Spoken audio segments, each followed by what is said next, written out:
El ministerio tiene que ver con nuestro llamado, es nuestra asignación acá en la tierra. Y nuestro ministerio y nuestro llamado habilita y despierta uno de nuestros preciosos roles, y es el de súbditos del Rey de Reyes y del Señor de Señores, a quien tú y yo servimos. Tú y yo somos conscientes que una vez que recibimos a Jesús como nuestro Señor y como nuestro Salvador, nos volvemos hijos. Y eso nos da una identidad. Pero al mismo tiempo se habilitan nuevos roles. Y esos roles empiezan a desarrollarse por términos de libertad. A ti y a mí no nos toca hacer nada. Tú y yo escogemos servir al Rey de Reyes. Entonces pongámonos en contexto. Tú y yo nos volvemos hijos de un rey. Ese rey es su rey porque tiene un reino. Y ese reino está en guerra. Por lo tanto, si tú y yo ahora somos hijos, somos obviamente, las mujeres somos princesas y los hombres son unos príncipes, hijos del rey. Y hay momentos en los que celebramos y hacemos uso de ese rol. Pero como está en guerra, somos guerreros, diga amén, soy un guerrero. Pero también como ese reino tiene que desarrollarse y activarse acá en la tierra, activamos otro rol que se llama el rol de servidores. Y es como en casa, ¿no? Uno sí que le molesta si hay un miembro en la casa que no quiere participar de las responsabilidades del hogar. Es lo mismo. Hay momentos en los que tú vas a poder desarrollar y disfrutar del rol de príncipe o de princesa. Hay momentos que nos toca guerrear porque ese enemigo es inminente, es real. Pero hay otros momentos en que necesitamos servir. ¿Para qué? Para que el reino avance. Así que en el rol de siervo ocurre una acción poderosa que es sudar espiritualmente. ¿Alguna vez lo habías pensado? ¿Qué tanto sudo espiritualmente? Cuando hago ejercicio físico, mi cuerpo suda. Pero cuando sirvo a Dios, cuando me activo en mi ministerio, sí, sudo espiritualmente. Y eso me recuerda a mí algo que ocurría en los sacrificios en el Antiguo Testamento. Recuerdan que Dios decía que la grasa era apartada para Él. Era lo más rico y se le consideraba, era como lo sagrado y era para Dios. Y asimismo, tú y yo cuando servimos estamos supuestos a sudar. Y el sudar requiere esfuerzo, requiere compromiso, requiere energía. Pero esa porción de nuestro esfuerzo le agrada a Dios. Es olor fragante para Dios. Cuando nosotros salimos de la iglesia cansados, todo lo que hicimos, Dios se lo ha llevado y para Él es una delicia que tú y yo invirtamos nuestra vida y sudemos a favor del reino que es de Él, pero que también ahora es de nosotros. Una vez comprendí algo que hoy te quiero compartir y es: todo lo que ocurre en tu ministerio y en tu llamado serán temas de conversación en la eternidad. Hay tantas cosas que puede que en nuestro día invirtamos, de las cuales nunca se van a mencionar cuando tú y yo lleguemos al cielo. Pero estas hazañas, el día que vine y me capacité para el Señor, el día que le dije no a mis amigos, el día que me comprometí, el día que crecí, el día que avancé, el día que... son temas de conversación en la eternidad, porque nuestro llamado y nuestro ministerio tienen peso en la eternidad. Por lo tanto, esta área es muy importante. Jesús predicaba sobre el reino de los cielos. Siempre cuando nosotros miramos todas sus prédicas, siempre era en el reino de los cielos, ¿no es cierto? Todos los evangelios. Y él predicaba el reino de los cielos porque es el reino de su papá. Pero ahora también es el reino de nuestro papá. Tú y yo ya sabemos que por el pecado fuimos destituidos de ese reino, pero la idea es que ahora como servidores traigamos el reino a la tierra. ¡Qué poderosa y magnífica asignación! Es una asignación que se le ha encomendado a la iglesia. Y tú y yo somos la iglesia, y cuando nos congregamos, y como ayer lo hablábamos, cuando estamos en manada, conquistamos ese gran propósito: traer el reino de nuestro papá acá a la tierra. Ahora, hay algo que es clave para que eso pueda llegar a lograrse. Y diga conmigo, lo clave es autoridad. Volvámoslo a decir más duro, autoridad. Esta es una palabra que el enemigo de este reino detesta. Tanto detesta que se rebeló contra la autoridad de Dios. Es más, tenemos un enemigo porque él no se sometió a la autoridad de Dios. Y tú y yo tenemos que amar la autoridad porque la autoridad es protección. Pero quiero decirte algo, para que tu ministerio y tu llamado pueda lograr el propósito que ya te mencioné, tú y yo necesitamos autoridad. Y entonces la pregunta es, ¿y de dónde la saco? ¿Dónde la saco? Y es hermoso entender que obtenemos autoridad cuando estamos bajo autoridad. Y aquí te quiero regalar esta, es una de las frases con las que nosotros hemos formado todo nuestro equipo de liderazgo y de servidores en nuestra iglesia y dice, tu autoridad está directamente relacionada y es proporcional a la manera como tú te sujetas a la autoridad. ¿Quieres más autoridad? Crece en sujeción. No sé si sabían, pero si no les cuento que estoy convencida que uno de mis llamados, mi ministerio es la mujer. Amo trabajar con mujeres. Mensualmente tenemos una reunión en Miami de mujeres que la verdad es que se acaban las sillas. Las mujeres, todas llegamos ahí felices, hambrientas de la palabra de Dios. Pero yo he podido entender que ese ministerio ha crecido y se ha fortalecido. Y le tengo que dar las gracias al Señor es porque la autoridad que Dios me ha dado ahí, yo la he obtenido en casa sujeta a mi esposo. No hay manera de que tú tengas autoridad si no estás bajo una autoridad. Porque la autoridad, dice la palabra que es como que va de arriba hacia abajo, se va derramando. Entonces hay personas que quieren ministerio, quieren líder, pero no quieren autoridad, se salen. Por lo tanto, desean poner en práctica su llamado, sus dones, sus talentos, pero no tienen la autoridad para hacerlo. Y el reino de Dios, como está en guerra, como ya te lo dijo, necesitamos la autoridad para debatir al enemigo. Así que una vez más te lo digo, ¿quieres más autoridad? Crece en sujeción. La capacidad que tú y yo tenemos de sujetarnos a la autoridad que Dios nos ha dado. Todos tenemos una autoridad y la idea es que todos en algún espacio seamos autoridad. Pero cuando seamos esa autoridad, para poderla ejercer efectivamente, vamos a tener que tener relación con nuestra manera de abordar la relación que está por encima nuestro. Así que hoy te quiero hablar también de dos tipos de siervos. Últimamente soy muy consciente que siempre hay como hacerlo bien o hacerlo mal. Todos comemos, pero hay gente que come mal, hay gente que come bien. Hay muchas cosas que nosotros podemos decir, todo el mundo lo hace, pero tú y yo que somos del reino de los cielos tenemos que estar buscando hacerlo bien. No solo hacerlo bien. Dice la palabra de Dios en Mateo 25:23. Su Señor respondió, ahí el Señor está hablando, hiciste bien, siervo bueno y fiel. En lo poco has sido fiel, te pondré a cargo de mucho más. Ven a compartir la felicidad de tu Señor. Esta es la descripción y la felicitación de un Señor que le dice a un siervo, bien. Pero vamos ahí seguidito, Mateo 25:30 y dice, y a ese siervo inútil, échenlo afuera a la oscuridad donde habrá llanto y crujir de dientes. También se refiere al mal siervo. ¿Quién era ese siervo? Uno que era perezoso.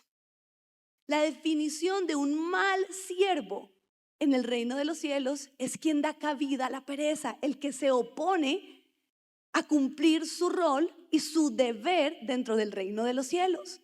Entonces, aquí es cuando nosotros decimos, todos aquí estoy completamente convencidos que todos queremos ser llamados siervos buenos, fieles. Tú y yo en lo que venimos haciendo en la iglesia anhelamos tener conversaciones con Dios en las que Él nos diga, hiciste bien, te voy a poner a cargo de mucho más. Entonces, cuando hablamos de bien y mal necesitamos incluir un concepto que es la corrección. ¿A quién crees que se le corrige más? ¿Al mal siervo o al buen siervo?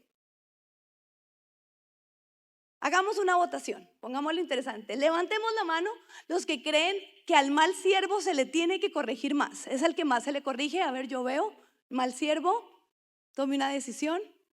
¿Y quién vota por? No, es al buen siervo al que más se le corrige. Levantamos manos. Bueno, Tierra Nueva, están en lo correcto. Al bueno se le corrige porque el malo no se deja corregir. La corrección es el camino a la excelencia. Y Tierra Nueva es una iglesia llamada a ser a la excelencia, así que tenemos que amar la corrección. Es algo que yo he aprendido en mi temperamento melancólico. Qué bien me ha pastoreado mi esposo. Porque cuando él me hacía correcciones, yo me aburría. ¿Por qué? Porque yo venía esforzándome mucho por hacerlo bien. Hasta que un día entendí, dije, ese esfuerzo tiene que tener una relación saludable con que me corrijan. Porque si yo me estoy esforzando por hacerlo bien, cuando viene la corrección, esa corrección me ayuda a hacerlo mejor.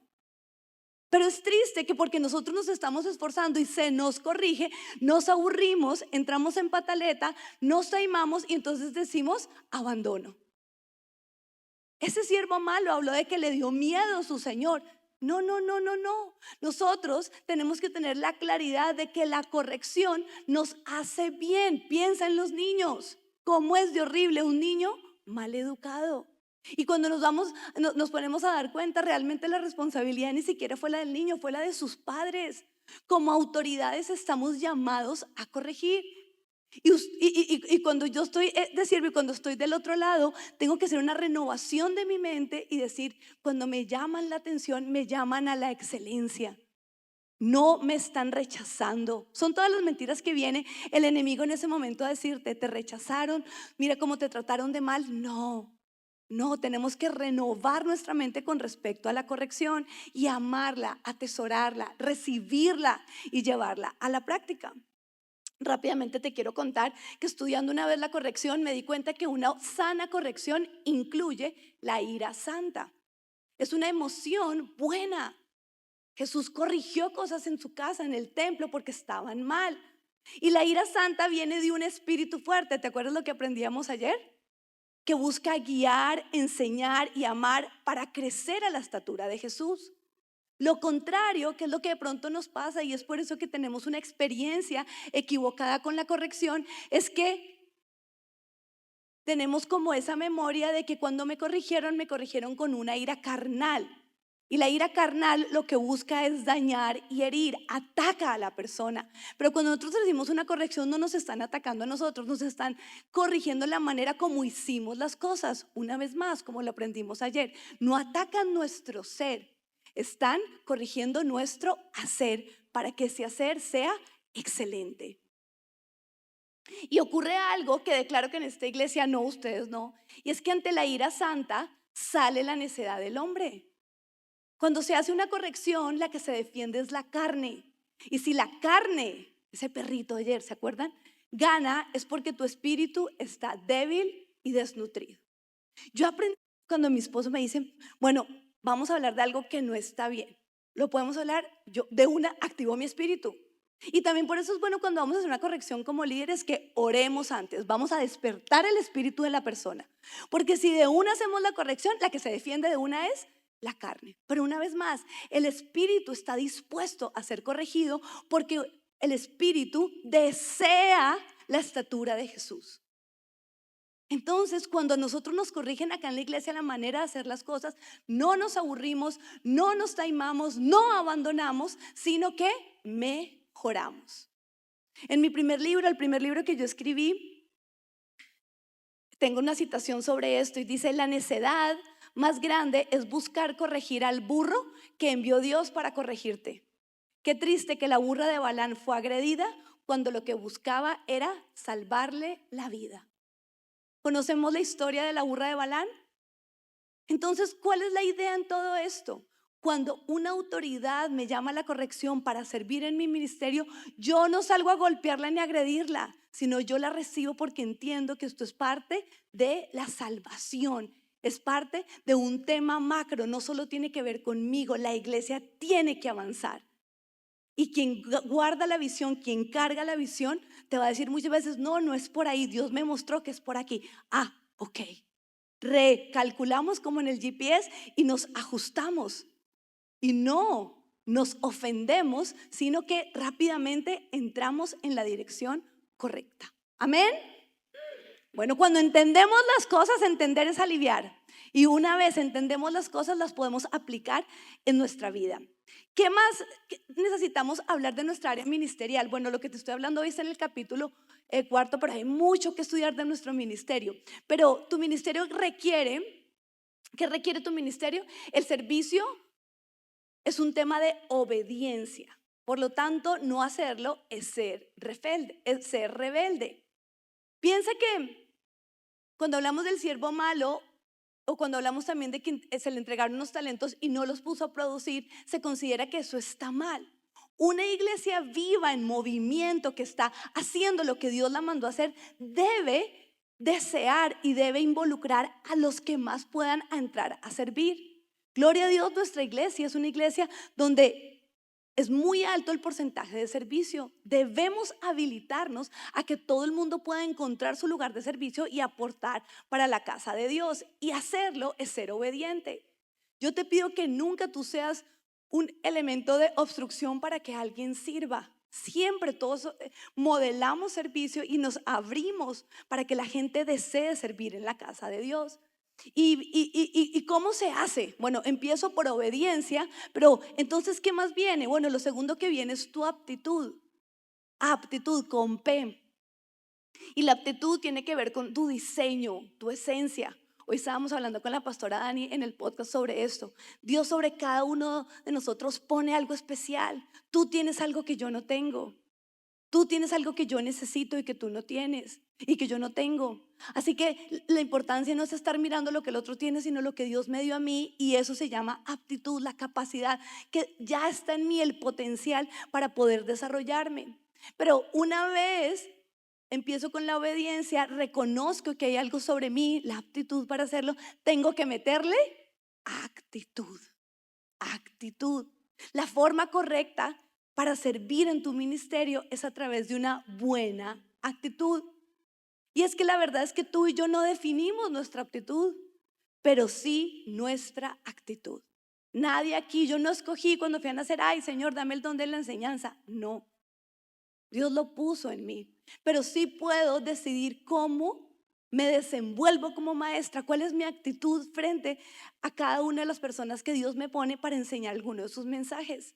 Filipenses 2, 14 al 15 dice, háganlo todo sin quejas ni contiendas para que sean intachables y puros, hijos de Dios sin culpa en medio de una generación torcida y depravada. En ello ustedes brillan como estrellas en el mundo. Estamos de acuerdo que es horrible ir a un lugar donde llegamos y nos atienden mal. ¿Alguien conmigo? Uno cómo anhelaría que el dueño de ese lugar viniera y vieran cómo lo están tratando a uno de mal, ¿o no? Así que tú y yo nunca podemos caer en eso en nuestro servicio, empezar a hacer las cosas de mala gana, ser toscos, ser fuertes. Nunca podemos perder la actitud correcta, porque en ese momento no solo estamos no solo estamos quedando mal nosotros, sino estamos haciendo quedar mal al dueño, al rey de reyes, como ya lo dijimos, a nuestro papá. Y sí he entendido que nuestro brillar en nuestro ministerio tiene que ver con nuestra manera de desenvolvernos con respecto a nuestra actitud. ¿Sabías que los despidos en una compañía se dan más por mala actitud que por mala aptitud? Hay gente que sabe muchísimo, es buenísimo, pero en recursos humanos, yo soy psicóloga, cuando estudié eso nos dábamos cuenta, no, puede ser buenísimo, pero su actitud es tan mala que daña al ambiente, que corrompe las situaciones. No, puede ser muy bueno, pero preferimos sacarlo fuera. No sé si han visto esas imágenes de esas frutas en que están todas lindas y de pronto ponen a una, ¿no? Que ya está envejecida, que ya está empezando a tener ese moho y se pone ahí y todas las otras frutas empiezan a ser igual. Lo triste de la mala actitud es que es muy contagiosa. Y sí, la forma como hacemos las cosas y como hacemos nuestro servicio sí le importa a Dios. Y sí le importa porque es para Él. Tengo una frase célebre que te regalo, te comparto, que te puedes aprender de memoria y empezarla a vivir, que es lo más importante, que dice: de tu actitud depende tu altitud. Nació en mi deseo de empezar a sembrar este principio en mis hijos pequeños. Ya tienen 8 y 10 años, se la saben de memoria, toda mi iglesia también se la sabe. Pero yo de niño, cuando llegaba a algún lugar, yo veía cómo una mala actitud podía robarle un momento especial, así que empecé a sembrarles ellos. Si quieres volar alto y ser como un águila, tendrás que tener una buena actitud. Volarás alto, tendrás una perspectiva preciosa. Pero si tienes una mala actitud, les decía a mis hijos pequeñitos, serás como esa cucaracha o gusano. ¿Qué quieres ser? Los dos me miraban. Un águila. Entonces, métele actitud. ¿Qué les parece si lo decimos todos juntos? De mi actitud depende mi altitud. Y yo estoy convencida que si tú estás hoy acá esta noche es porque tú quieres volar alto para la gloria de Dios.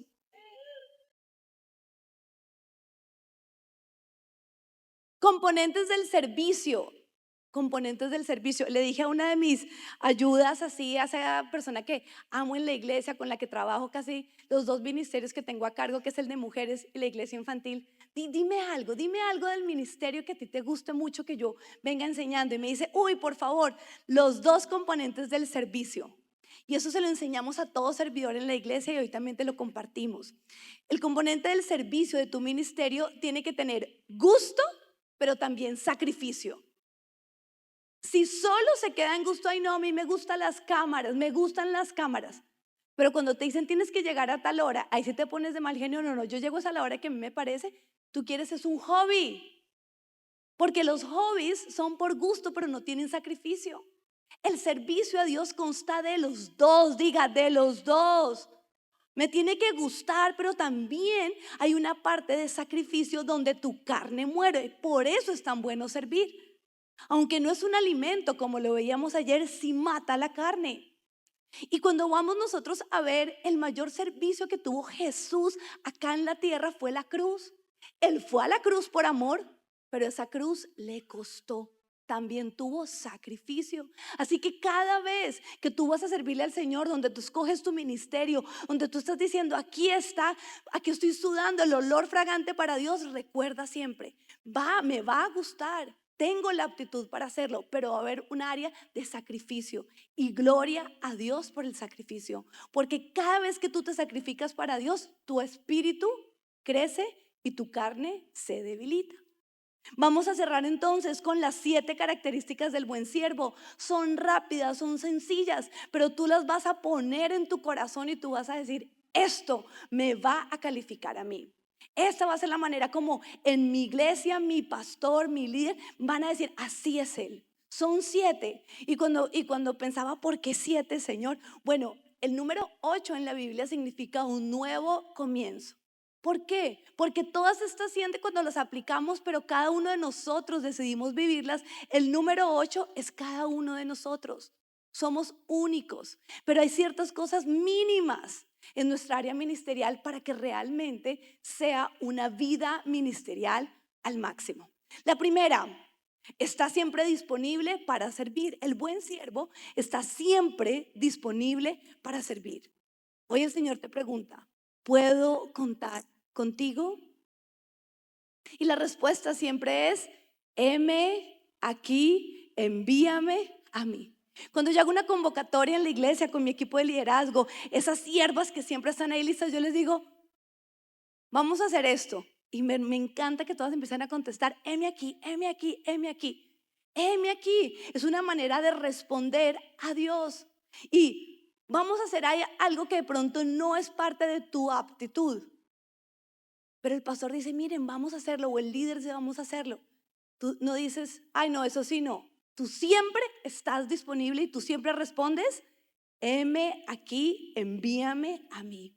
2, el buen siervo presta atención a las necesidades de la casa. No solo tu asignación. Recuerdo que nuestro pastor, nosotros hacemos un retiro con él anual. Nos vamos con él y nos vamos con los pastores que están bajo cobertura a recibir, vamos a compartir, a tener comunión. Y él siempre nos dice que debemos buscar líderes con la virtud de ser enseñables y que quieran superarse. Es muy triste cuando tú ya dices, no, esto ya en la iglesia, esto ya lo sé hacer, esto ya, pero hay una necesidad nueva. No, pero es que ya aprendí esto. Bueno, yo puedo aprender algo nuevo. Yo me puedo superar. O de pronto tú dices, no, es que yo ya aprendí a hacerlo así. Bueno, pero acá en la iglesia se hace así. Bueno, yo puedo modificar mi manera de cómo venía haciendo las cosas y ahora integrarme porque soy una persona que me supero y presto atención a las necesidades de casa. Recuerdo una época en nuestra iglesia, estábamos transicionando y estábamos empezando a crecer y la iglesia infantil le faltaban manos. Así que me acuerdo que convoqué a todo mi equipo que ama el Ministerio de Mujeres, todas las de Adórnate, y les dije, vamos a ir a servir donde lo necesitan. Y me acuerdo que les mandé a hacer unas camisetas que decía, ¡ay de mí si no sirvo donde Dios me necesita!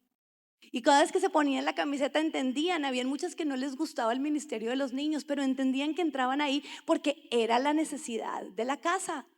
Entonces, si la iglesia se está moviendo hacia un lugar, porque recuerda, la iglesia está en movimiento. Y hay veces, la iglesia cuando entra en una nueva etapa, hay carencias. Un buen siervo dice, ahí hay una necesidad, heme aquí, cuenta conmigo. Tercero, Eclesiastés 11:4 dice, quien vigila el viento no siembra, quien contempla las nubes no cosecha. Es cuando leía este versículo y decía, Señor, ¿qué quieres decir con eso? Quien vigila el viento no siembra. Viento, ¿dónde está? Quien contempla las nubes no cosecha. Y esta es como una manera de ejemplificar las personas que andan buscando excusas para no hacer lo que están llamados a hacer. La realidad es que tú y yo tenemos que aprender a hacer lo mejor con lo que se tiene. No podemos decir, el día que tengamos un mejor, no sé, sonido. No, vamos a hacer lo mejor con este sonido, vamos a ser fieles con este sonido. No ponemos excusas, iglesia. Un buen siervo dice, no solo la intención, es la acción. Hay muchos siervos que viven en buenas intenciones. Tú y yo no somos así, porque es mejor una acción sin perfección que la más perfecta intención sin acción. No buscas excusas, sino buscas soluciones. Cuarto, un buen siervo hace todo con excelencia. Colosenses 3:23 dice, hagan lo que hagan, trabajen de buena gana, eso ya lo estudiamos de la actitud, como para el Señor y no como para nadie en este mundo. A mí a veces me impresiona llegar a lugares que son del mundo y son excelentes. Pero ¿cómo es posible que la iglesia de Jesucristo, la que está llamada a traer el reino acá a la tierra, no sea excelente? Recuerdo que desde que empezamos la iglesia, nosotros empezamos la iglesia en nuestro apartamento, éramos 12 personas, pero yo dije, yo no voy a jugar a la iglesia de Dios, yo voy a ser la iglesia de Dios. Y recuerdo que teníamos en ese segundo cuarto que yo anhelaba que además fuera el de mis hijos porque no podía, era una mujer estéril, pero ahí teníamos la iglesia infantil, pero vieran cómo lo hacíamos, con lo que teníamos, pero éramos excelentes. Y recuerdo que cuando se empezó a sumar la gente, lo que siempre nos decía es, nos encanta ver la excelencia de ustedes. Y hoy en día somos una iglesia latina en Estados Unidos que para la gloria de Dios nos reconocen porque hacemos las cosas excelentes. Y la excelencia se termina convirtiendo en una cultura. Así que cada vez que algún ministerio nuevo se abre, algún nuevo reto se abre, quien empieza a liderarlo sabe cómo tiene que hacerlo. Como es para Dios, vamos a hacerlo excelentemente. Y es algo que todos los siervos tenemos que desear. No podemos sentir que cuando vamos al cine sí vemos todo bonito, pero cuando vamos a la iglesia todo es feo y todo es mediocre y chambón. La verdad es que la mediocridad no es una característica de Dios. Dios todo lo hace hermoso y lo hace excelente. Y de acuerdo a nuestros procesos y de acuerdo también a nuestros recursos. Pero tenemos que siempre amar y buscar la excelencia. Quinto, el buen siervo es fiel en no abandonar. Tenemos otro de nuestros lemas en nuestra iglesia que es: lo que comenzamos, lo terminamos. Pero este no solo ha sido un lema que es de nuestra iglesia, es un lema de nuestra vida. Rápidamente te cuento que como no podíamos tener hijos, Dios nos muestra, esta sería otra prédica, que debemos entrar en un proceso in vitro. Y cuando empezamos tuvimos 2 pérdidas y mi esposo y yo ya estábamos para abandonar. Y recordamos que el Señor nos dijo: pero si enseñan en la iglesia que lo que empiezan, lo terminan, tiene que empezar este proceso. Pero estábamos cansados, aparte de todo el desgaste emocional que requiere un proceso de fertilización in vitro. Pero sabíamos que si lo predicábamos en la iglesia teníamos que vivirlo en nuestra casa. Y quiero decirte que ese último esfuerzo viene nuestro primogénito. Así que todo lo que nosotros empezamos con Dios, lo terminamos. Pero entonces, ¿cómo hago para cambiarme de ministerio? ¿O cómo hago para entender cuando ya de pronto es la hora de moverme? Cuando has cumplido un propósito y tu autoridad está de acuerdo. No es porque ya me cansé y huyo. Todo lo que tú dejas de hacer porque estás huyendo y abandonando te va a perseguir. No cumplimos propósitos. Como les digo, como soy la líder de la iglesia infantil, ahí formamos unos grandes servidores. Wow, hacen cosas tan maravillosas. Y de pronto nos los empiezan a pedir de otros ministerios. Al principio me ponía bravísima. Yo no. Pues me dijo: no, acá no competimos. Gloria a Dios, tú formas líderes. Ya han cumplido un propósito, los necesitamos en otro lugar en la iglesia. Somos un mismo ejército. Y ahora cada vez que me piden un líder, digo: gloria a Dios, hemos cumplido otro propósito en la iglesia infantil. Hemos formado otro líder, que Dios lo está llamando a otro propósito. A otro ministerio, pero siempre siendo el mismo propósito. Así que nunca salgas del servicio renunciando o abandonando. Siempre entiende que Dios te está promoviendo y que esa es la razón por la que te estás moviendo a otro lugar. Sexto, no busca exaltarse, sino servir. El buen siervo no anda en búsqueda del brillo. La carne es la que anda en búsqueda del brillo. Cada lugar de servicio en la iglesia de Dios es un altar. Diga conmigo: altar. Y el altar es para morir. Los escenarios son para brillar. Así que tú escoges: ¿eres un siervo o eres una celebridad? Y eso es algo que nos tenemos que andar recordándonos. Cada vez que Dios nos pone en nuestro altar es porque debo morir. Y si me bajé brillando, pues no fue un altar, se convirtió en un escenario. Marcos 9:35 dice: entonces Jesús se sentó, llamó a los 2 y les dijo: si alguno quiere ser el primero, que sea el último de todos y el servidor de todos. Y Mateo 6:1 también nos dice: cuídense de no hacer sus obras de justicia delante de la gente para llamar la atención. Si actúan así, su Padre que está en el cielo no les dará ninguna recompensa.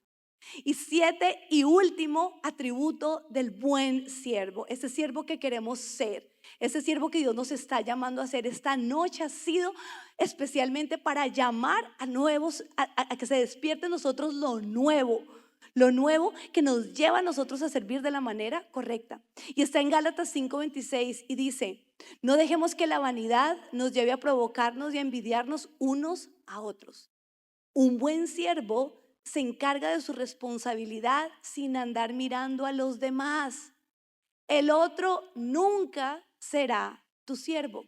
¿Es el siervo de quién? Del Señor. A veces nos pasa que en nuestro caminar con nuestro servicio empezamos a descuidar lo que Dios nos ha mandado a hacer porque empezamos a mirar al otro. Pero recuerda, el otro tiene el siervo y ese tiene su propio Señor. Y ese Señor es el que lo tiene que estar mirando, no tú y yo. Nada podemos hacer para controlar los comportamientos de los otros siervos, pero sí podemos responsabilizarnos y controlar nuestras propias reacciones. Eso se llama ser un siervo responsable. En este último punto quiero invitarte a que no te compares, no critiques ni compites, más bien empieza a caminar el otro camino, que es el camino de la inspiración. Hoy también lo compartí en el podcast con la pastora. ¿Cómo hago para no compararme? Pues no camines en esa dirección, camina en la contraria, que es, no me comparo, más bien escojo sentirme y verme inspirado por eso que esa persona hace bien. María, cuando lavó los pies, fue inspirada por otra mujer que también lo hizo. ¿Sabías? Cuando yo descubrí esto en la Biblia, dije, wow, esa María que nos hablan, que preparó el cuerpo de nuestro amado Señor para la sepultura, en el momento en que quería honrarlo en gratitud por lo que había hecho con su hermano, haberlo resucitado. Ella pensó y dijo, ¿qué puedo hacer? ¿Qué puedo hacer que honre a mi Señor? Y había ocurrido ya que otra mujer había lavado los pies de Jesús y también había ofrecido un costoso perfume. Y dijo, ya sé, algo que hizo otra persona, yo también lo puedo hacer. Y en ese sentido está bien que nosotros tomemos para nuestra propia vida algo que vemos que otro siervo hace bien, pero no para compararnos, sino para exaltar y glorificar a nuestro Señor. Tierra Nueva, ponte la camiseta de Jesús y de tu iglesia. Escógela tu talla, pero súdala. Combínala como quieras con tu estilo, pero no le cambies el logo. Esta casa tiene una misión y una visión. Sé leal a ella. No hay nada que te vaya a dar más autoridad que estar bajo autoridad a quien Dios puso por autoridad de la casa. Como te lo digo, tu camiseta es única, la vas a lucir a tu propio estilo, pero cambiarle el logo no se vale. Gálatas 6:10 nos dice, por lo tanto, siempre que tengamos la oportunidad, hagamos bien a todos y en especial a los de la familia de la fe. Si tú eres un servidor en iglesia infantil, tú estás sirviendo a los pastores. El pastor está sirviendo a tu familia, compartiendo el mensaje. Pero yo siempre le digo a todos los que están en la iglesia infantil, tú me sirves a mí, porque si tú no vas a la iglesia infantil a hacer tu labor, yo tendría que estar cuidando a mis hijos. Así que todos nos hacemos bien los unos a los otros. Y cerramos, ¿cómo encuentro el equilibrio en el ministerio? Teniendo y viviendo el verdadero sentido de pertenencia entre tu hogar físico y tu hogar espiritual. Es decir, entre tu casa y tu iglesia. Ambas son tu casa, ambas son tu responsabilidad y en ambas tú tienes labores que desempeñar, ya lo hablamos. Pero entonces tenemos que ser coherentes y nunca podemos descuidar nuestra casa física porque nos desvivimos por nuestra casa espiritual. No puede ser que tus hijos digan, mi mamá es tan amorosa y especial en la iglesia, pero llega a la casa y es un ogro. Se ha comprobado, los estudios demuestran que cuando un niño ve incoherencia en sus padres entre la casa y el hogar, no quiere saber de la fe cuando tiene que tomar la decisión personal. Tú y yo tenemos que ser coherentes. De la misma manera que eres en tu casa, eres en tu iglesia. Y si acá eres bueno sirviendo, la gente te abraza y te ama, tienes que llevar eso a tu casa. Una vez una mujer vino a darme las gracias. Gracias, pastora, por haber dejado que mi esposo siguiera sirviendo en la iglesia infantil. Cuando ubiqué, recordé que era un servidor a quien yo quería sacar de la iglesia infantil porque era tosco, brusco y regañón con los niños. Y yo decía, no, los niños no van a la iglesia a que los regañen. Los niños van a la iglesia a aprender de Jesús. Ya tienen suficiente con que van de lunes a viernes a la escuela. La iglesia infantil no es una escuela. Así que me tuve que hablar con él. Le dije, no puedes seguir regañando a los niños. Tu manera de hablar con ellos, no, mira, y empezamos a trabajar, a orar con él. Gloria a Dios, él no abandonó. Pero esta esposa vino a darme las gracias porque lo que él conquistó en la iglesia lo llevó a su casa. Y ahora había dejado de ser tosco y brusco con ella y con su hija. Así que recuerda, Dios te va a desarrollar muchas cualidades y muchos atributos en su casa para que tú los lleves a tu casa. Y que Dios los bendiga, Tierra Nueva. Esta es el área ministerial.